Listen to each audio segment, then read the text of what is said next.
Hi. Most parents think that a child has to talk first before they can read. But what if I told you that for many children, especially for our children, it actually works the other way around? Our children can start reading long before they can speak. And today I'll show you exactly how. Hi, I'm Deepa, an educator and founder of I Can Think, where we help parents teach their children in ways that actually work. With over 20 years of experience and training in teaching, I have worked with hundreds of families of children with special needs who have seen incredible success using these strategies. So let's dive in.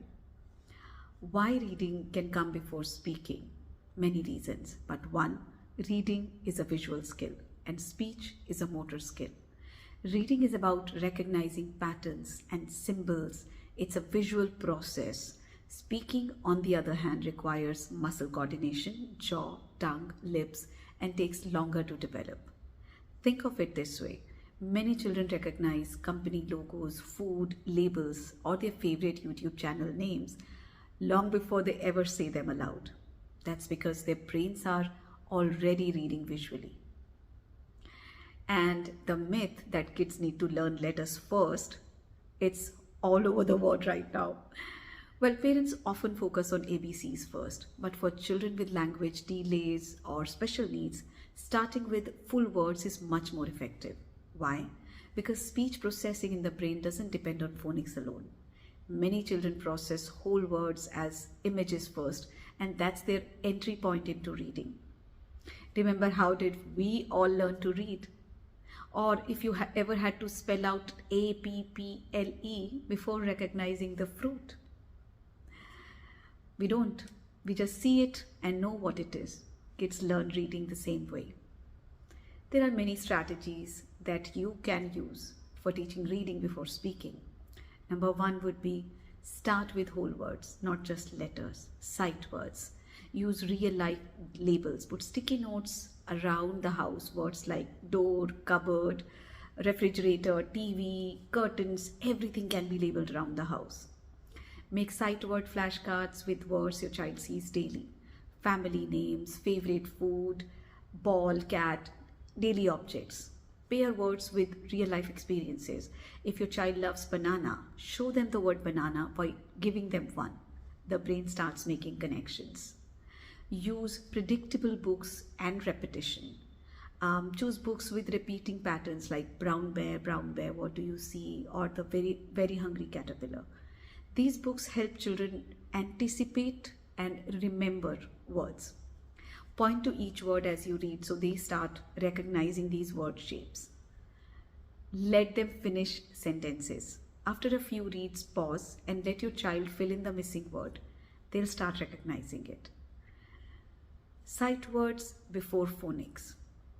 Introduce high frequency words like go, come, want, see, my, or high interest words like mama, papa, dinosaur, pizza, because high interest words are of interest to the child and high frequency words appear often in speech and books. Play a matching game where they pair the word with a picture or action. So jump with a picture of jump, or you show jump and they actually jump. Think multisensory. Leverage technology. Mindfully, of course. Apps like Starfall, Alexa make sight word recognition fun and interactive.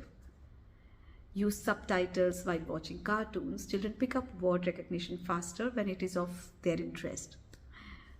Now, some of you might think, my child is too young and won't sit still.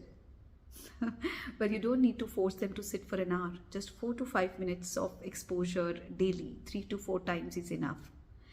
Make reading part of your playtime. Write with chalk, put the labels on toys, use treasure hunt. Basically, make your house a reading rich environment. Another common concern that the parent have is, I don't think my child is understanding. Do you know children absorb language long before they show it? Just because they're not saying words doesn't mean they aren't recognizing them. Their receptive language develops earlier and faster than their expressive language. Now think about how babies understand come here, say bye bye before they ever say it. It's the same with reading. I know this might feel like a new way of thinking, but I promise you it works. Start small, one word, one book, one moment at a time. And before you know it, your child is going to surprise you. If you want a list of books with predictable and repetitive text that can help you get started, type reading in the comments below and I'll send that list to you. And don't forget to like and subscribe I Can Think if you want more strategies to help your child thrive. Thank you so much.